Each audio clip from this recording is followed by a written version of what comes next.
Chùa Bà Thiên Hậu còn được gọi là Hội quán Tuệ Thành.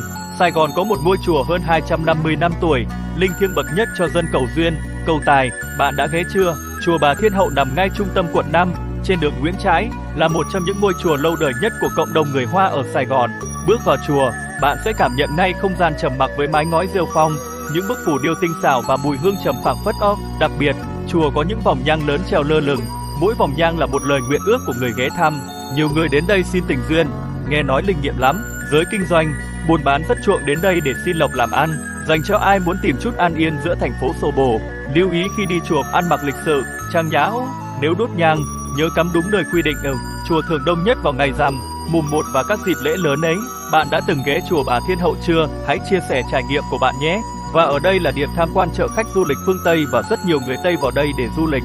Và chùa ở đây cho phép dùng ảnh kỹ thuật số và điện thoại để quay phim chụp ảnh. Và chùa này có nuôi một con cá hơi lạ.